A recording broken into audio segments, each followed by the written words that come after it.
का पहाड़ टूटा, दुख आया, आपत्ति आई, तो जानते हो, और निर्मल मन से मैंने आपको याद किया, आपकी याद आई, और जब आपको मैंने स्मरण किया तो आपने संकटों से उबारा।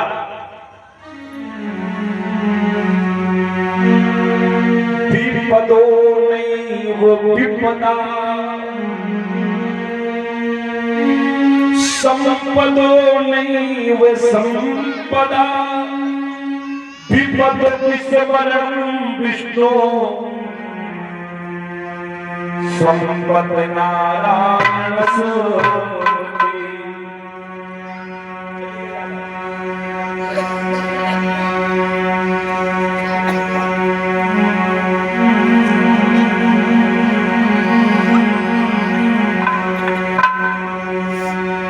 विपदो नहीं वो विपदा, संपदो नहीं वो संपदा, बोले विपद विस्मरण विष्णु। जिस समय प्राणी आपसे दूरी बना रहा होता है, दूरी बना रहा होता है, दूर जा रहा होता है, सबसे बड़ा दुख, सबसे बड़ा संकट उसके लिए वही होता है, वही समय है। और जिस समय प्राणी आपकी कथाएं सुन रहा होता है, सत्संग कर रहा होता है, लगे बड़े वृद्धों की सेवा कर रहा होता है, भक्तजनों, सबसे बड़ी संपत्ति, सबसे बड़ा सुख वही है उसके लिए। प्रभु ऐसा सुख स्वप्न में भी नहीं चाहिए जो आपसे विलग करवा दे, आपसे दूर कर दे। यही तो कहा था मीरा जी ने, राणा जी ने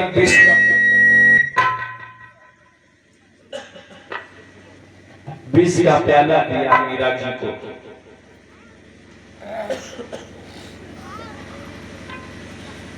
कहा ये तुम्हारे प्रीतम ने भेजा है। मीरा जी ने लिया विष का प्याला, जब मेरे प्रीतम ने भेजा है तो ये प्रसाद है, और विष का प्याला वो हलाहल विष जैसे मुख में लगाया, प्रभु का स्मरण किया, जानते हो तुरंत तो अमृत बन गया। मीरा ने राणा जी से क्या कहा था?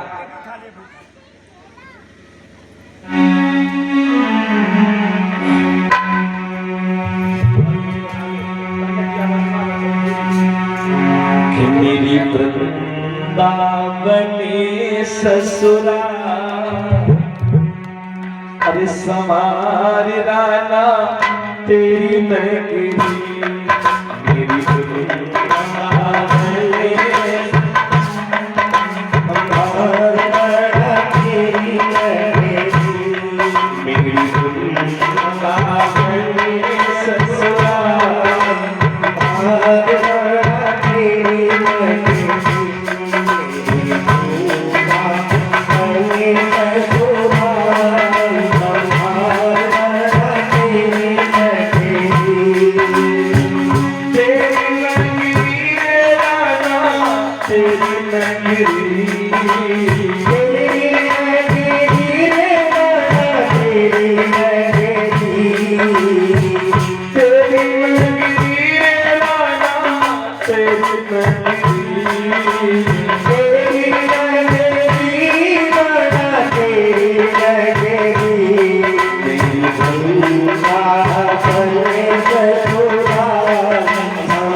स्वप्न में भी नहीं चाहिए जो मेरे कृष्ण को दूर कर दे।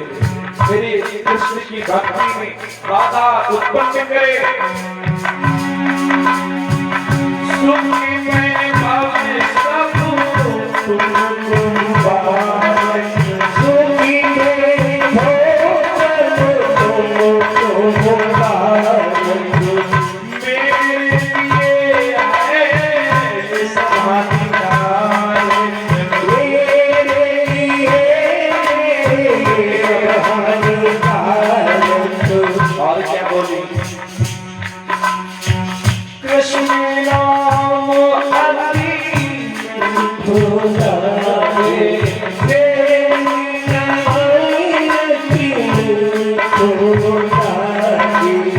कितना मीठा, मीरा जी का ज्यादा तो नहीं पता, लेकिन इतना जरूर पता है क्या, इस नाम के आगे दुनिया को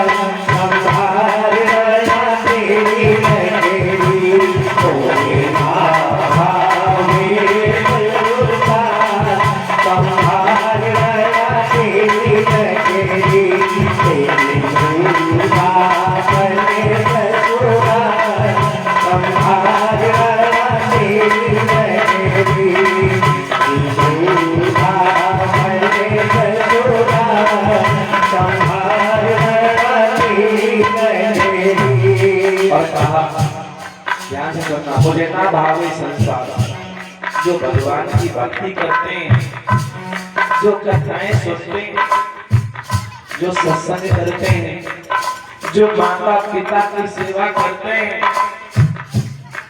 वो संसार में नहीं आते, वो तो संसार से निराले और भगवान के प्यारे होते हैं। मीरा ने कहा जहाँ पर हिरण्यकश्यप के वंशज, रावण के वंशज हैं, वहाँ भक्ति नहीं हो पाएगी। फिर बोले हम यहाँ नहीं रहूंगे।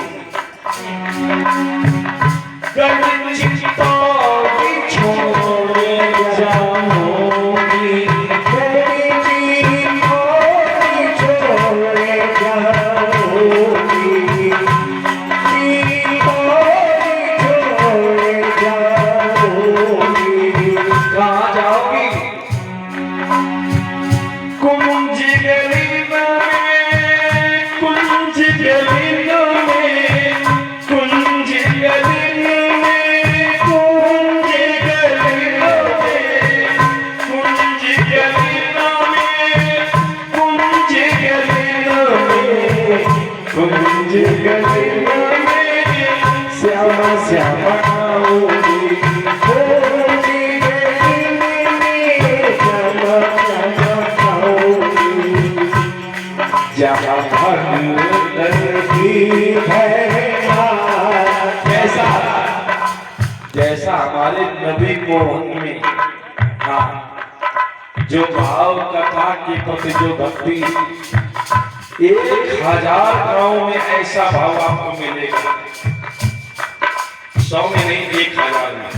बहुत गांव देखे, बहुत गांव में जाना हुआ, हाँ,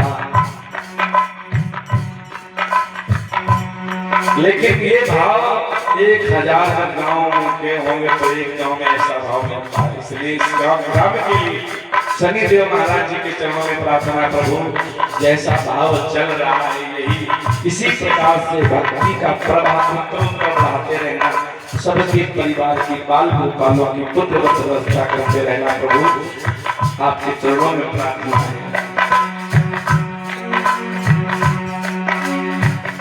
बाबा की बड़ी कृपा हुई, जौनपुर, जालौन, राजस्थान, इंदौर, भोपाल, शाहजहांपुर, हर जगह इनकी कृपा से, जौनपुर, बाबा की कृपा से पूरा साल हो जाता है बोलते, लेकिन बहुत कम ऐसा भाव मिल पाता है भक्तों के बीच में, जैसा हमारे नबी मोहन में मिला है। तो भैया यही भाव हमारे बाबा बनाए रखें, सर्वदा कल्याण सबका होता रहे। और जब ऐसा भाव होता है तो हमें चिंता नहीं होनी कि उन्हें चिंता हमारी है और हमारी नाव के रक्षक सुदर्शन चक्रधारी है। कुंज गली में श्यामा श्यामा गाऊंगी, कुंज गली में श्यामा श्यामा गाऊंगी, कुंज गली में श्यामा श्यामा गाऊंगी, जहाँ भगवन की धर्मा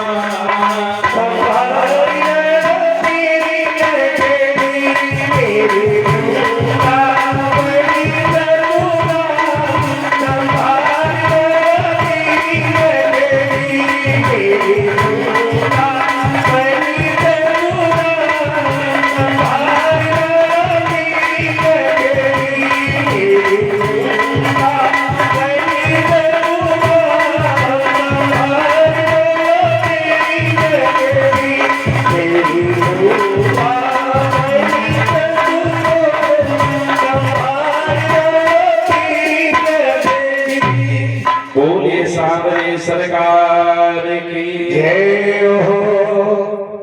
वही बात कुंती जी कहते हैं, ऐसा सुख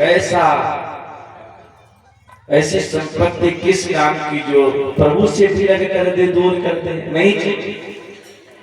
और इसी बात को कबीरदास जी ने अपनी भाषा में कहा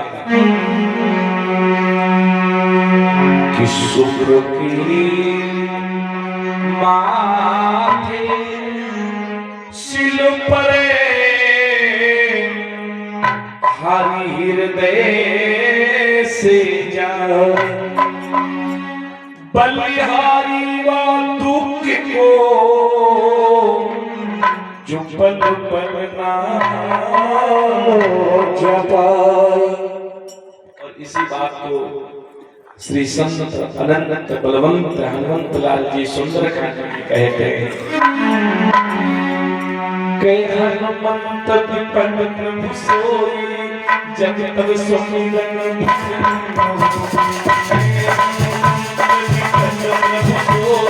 प्रभु तब सुमिरन भजन होई, हनुमंत विपन प्रभु सोई, प्रभु तब सुमिरन भजन होई। जय हनुमंत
भगवान की जय हो।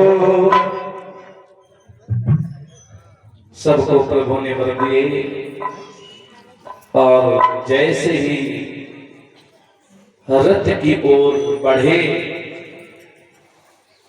तुरंत उत्तरा रोती हुई प्रभु की शरण में आ पहुंची। प्रभु ने कहा, उत्तरा क्यों रो रही हो, क्या बात है? उत्तरा ने कहा, प्रभु बताया उसे जाता जिसे पता नहीं होता। अगर हम लोग प्रभु से कुछ मांगते हैं तो अपनी नजरों में प्रभु को छोटा बना देते हैं, क्योंकि मांगा उससे ज्यादा है जिसे पता नहीं होता है। और प्रभु से क्या कुछ छुपा है वो तो सब जानते हैं। उत्तरा ने हाथ जोड़ के कहा, प्रभु सो तुम जाने हो अंतर जानी पूर्व मोर मनोरथ स्वामी। प्रभु मुझे अपने प्राणों की परवाह नहीं है, मुझे चिंता है तो जो मेरे गर्भ में पांडवों की जो वंश की मूल जड़ है कहीं उसे कुछ ना हो जाए। मुझे प्राणों की परवाह नहीं, प्रभु रक्षा करो। पता नहीं क्यों बड़ा दर्द, बड़ी असहनीय पीड़ा हो रही है, मेरा हृदय घबरा रहा है। भक्तों की रक्षा करने वाले वो आम भक्त पराधीनों के स्वतंत्र जो वो भक्त वत्सल भगवान भक्त के बस में है। भगवान हमारी भक्ति सच्ची होनी चाहिए, भक्त बिना ये कुछ भी नहीं है। भक्त की इस्तीजा भक्त के बस में है। भगवान अंगुष्ठ मात्र स्वरूप बनाते हैं, उत्तरा के गर्भ में प्रवेश करते हैं। जिस समय पहुंच करके देखा तो उस तीव्र ज्वाला से जो अश्वत्थामा ने ब्रह्मास्त्र छोड़ा था, उस ब्रह्मास्त्र की ज्वाला से उत्तरा का गर्भ नष्ट हो चुका था। भगवान ने उस ज्वाला को शांत किया और भक्तजनों उस जीव को पुनः फिर जीवन दान दिया और एक रूप में उत्तरा के गर्भ में रहे। क्यों? हमें तो द्वारिका जाना है, कहीं किसी अस्त्र का संधान फिर ना कर देंगे। अश्वत्थामा कौन बचाएगा? एक रूप में बाहर आया। तो जिस समय प्रभु द्वारिका गए थे तो अर्जुन छोड़ने के लिए गए थे। समय व्यतीतमान होता रहा, धीरे धीरे वो समय निकट आ गया जिस समय में उत्तरा के गर्भ से संतान का जन्म होना था। उत्तरा के गर्भ से बालक का जन्म भया और जैसे इसका जन्म हुआ ये तुरंत उठ करके बैठ गया और इधर उधर देखने लगा। क्यों? गर्भ में भगवान की पावन दिव्य चतुर्भुजी मूर्ति का दर्शन हो रहा था और बाहर आया, मूर्ति अदृश्य हो गई। इसलिए तो ब्राह्मणों ने इसका नाम रखा है परीक्षित। भैया किसकी खोज कर रहा है? चारों तरफ देखने लगा, वो मूर्ति का अदृश्य हो गई। बोले परीक्षित महाराज की जय हो। अब पांडव बड़े प्रसन्न भये। धीरे धीरे परीक्षित जी बड़े होने लगे तो पांडव सत्संग कराते हैं। अगर अपने बच्चों को अच्छा बनाना है, जब तक आपका बच्चा भगवान से नहीं जुड़ेगा तब तक जीवन में कुछ कर ही नहीं पाएगा। माता पिता की सेवा तो बहुत दूर की बात है। कुछ लोग कह देते पंडित जी ये पढ़ने की आयु भक्ति की आयु, बिना भक्ति के विद्या जो है पढ़ाई निष्फल है। भक्ति के ही पुत्र ज्ञान में विराग। जब तक भक्ति नहीं होगी तब तक ज्ञान आपका सार्थक नहीं हो सकता है।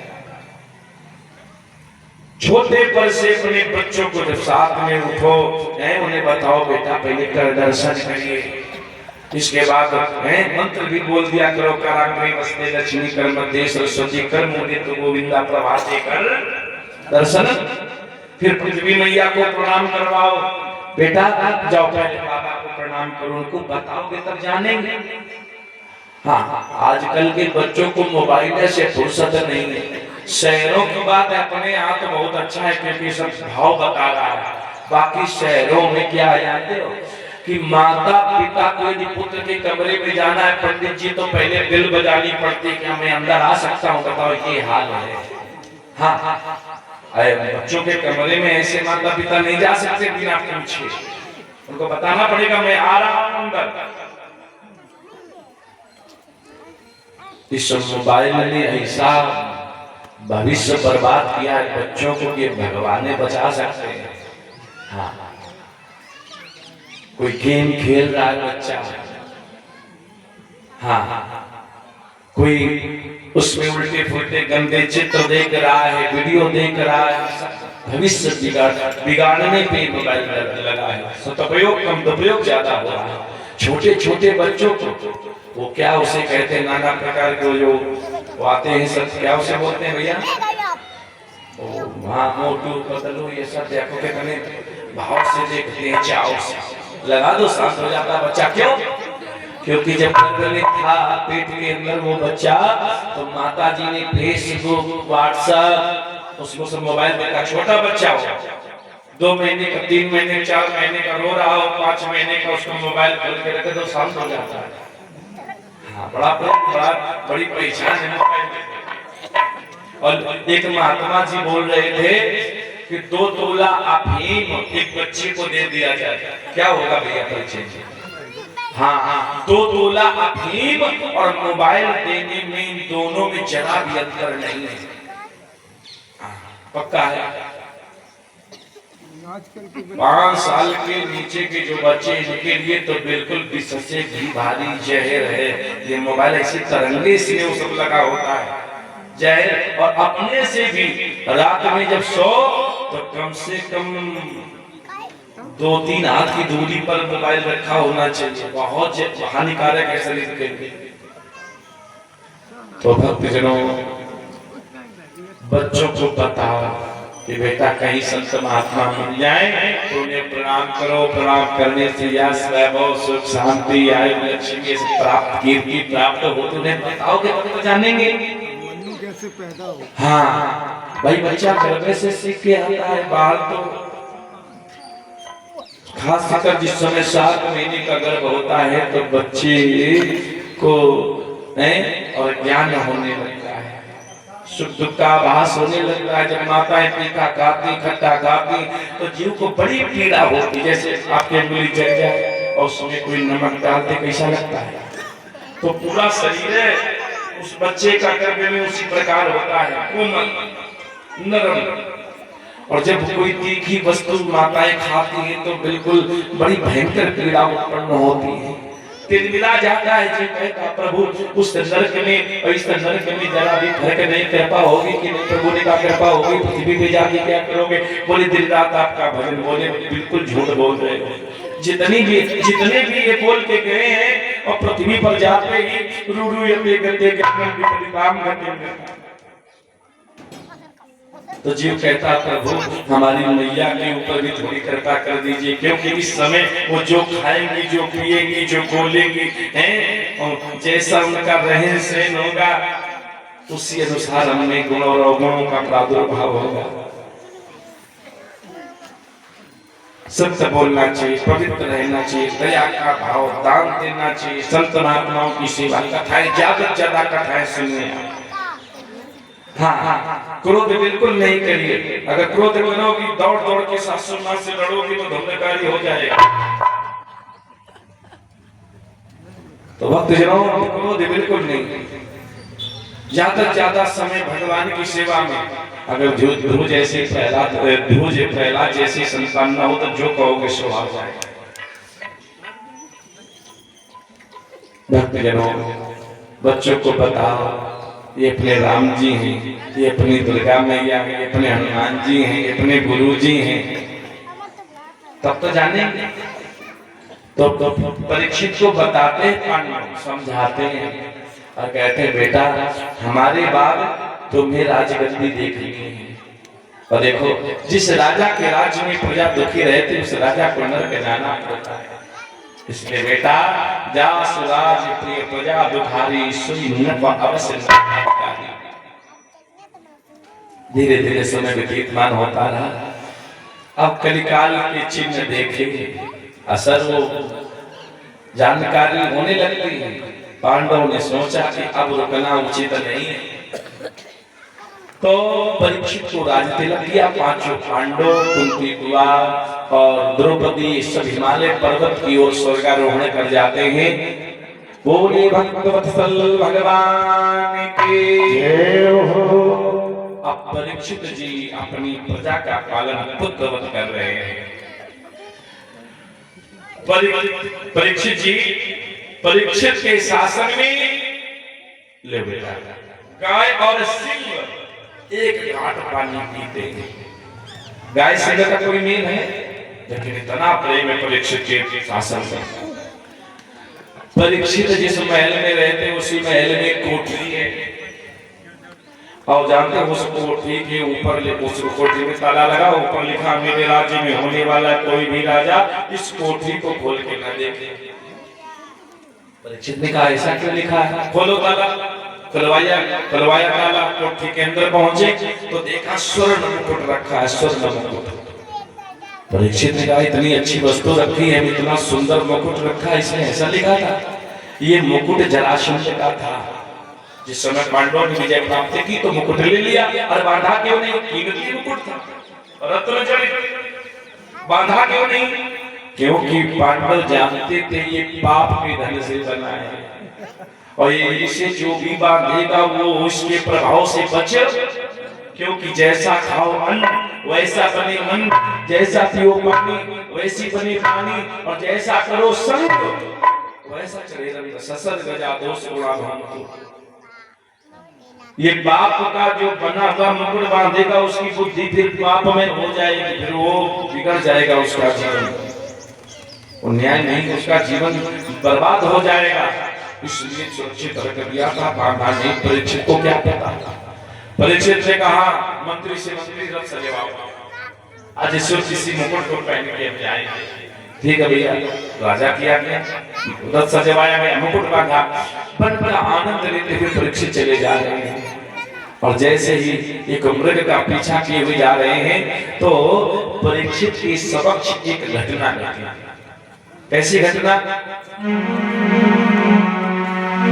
तत्र गोमिथुनं राजन् हनुमानं मनाथवत्। परीक्षित ने देखा एक रोती रभाती गाय चली जा रही है, और फिर क्या देखा? एक बैल, बेचारे बैल के तीनों पैर टूट चुके, एक पैर के सहारे जैसे तैसे बेचारा खड़ा है, जैसे तैसे। फिर क्या देखा? एक काला करूप चांडाल हाथ में लोहे का मूसल लिए गाय को मारा, बैल को भी मार रहा है, और बैल बेचारा चल नहीं, अच्छे से खड़ा तो नहीं मारा। परीक्षित ने देखा मेरे राज्य में इतना बड़ा अन्याय, अरे दुष्ट सावधान! क्या समझ गया? पार्थ नहीं है तो पार्थ अंश जीवित है, सावधान। गौ माता के पास में पहुंचे और बोले मैया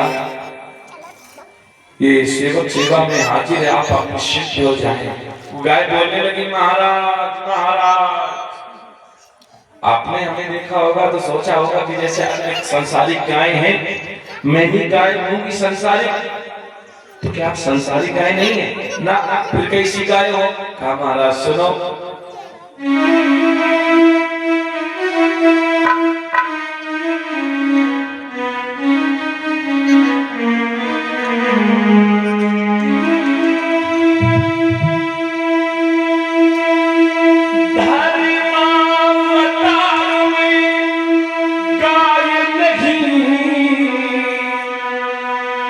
और मैं ही पृथ्वी कहलाती हूँ, मैं ही पृथ्वी कहलाती हूँ। लेकिन राजन जैसे ही मेरे ऊपर पाप बढ़ता है तो मैं इस पाप को सहन नहीं कर पाती हूँ, लेकिन इस कलयुग के कारण मैं केवल भागी जाती हूँ।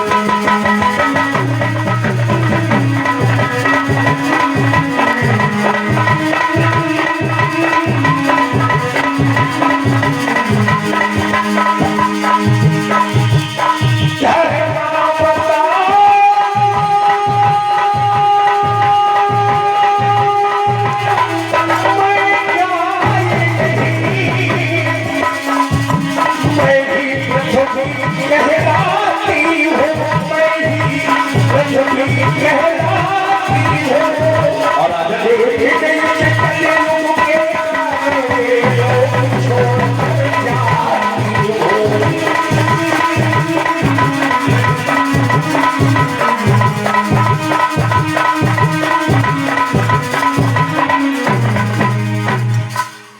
लेकिन इस कलयुग के कारण मैं पाप हरण दब जाती हूँ। मेरे ऊपर चाहे लाखों बुरी सृष्टि पड़े, मैं उस सृष्टि के भार से बोझिल नहीं होती हूँ। अगर एक पापी पड़ जाता है, इस पापी का भार सही नहीं होता है। पृथ्वी से अगर कोई वजनदार वस्तु है तो उस वस्तु का नाम है पाप। अब बैल के पास आए, बोले महाराज अभी गाय नहीं, पृथ्वी मैया है। प्रणाम किया पृथ्वी मैया को और कहा तो आप भी साधारण बैल नहीं हो सकते। कहा हाँ राजन मैं बैल नहीं हो। कौन है? कहा मैं धर्म हूं। कलयुग के आगे ही 3 पैर हमारे टूट गए। हाँ, सत्यता का, पवित्रता का, तपस्या का। एक पैर कलयुग में धर्म का बचा है, जिस पैर के सहारे धर्म टिका हुआ है। कौन सा? दान। साल 6 महीने में कथा भागवत हो जाती, कोई साधु संत द्वार पे आ जाते तो सेवा का अवसर मिल जाता है, कथा भागवत में कुछ निकल जाता है। इसी कहानी बस यही धर्म का शेष पैर बचा है। इस पर भी कलिकाल का प्रहार हो रहा है। इस पैर को भी तोड़ने में लगा। भक्तजनों, अब काली कुरूप चांडाल का मन आया, दुष्ट तू कौन है? मैं कलयुग हूं। पृथ्वी और धर्म को क्यों परेशान कर रहा है? राजन हमारा स्वभाव ये धर्म कर रहा है। परीक्षित ने देखा, कड़ा के जवाब दे रहा है, उठाया धनुष, चढ़ाया। अरे दुष्ट, अगर तेरा स्वभाव अधर्म करना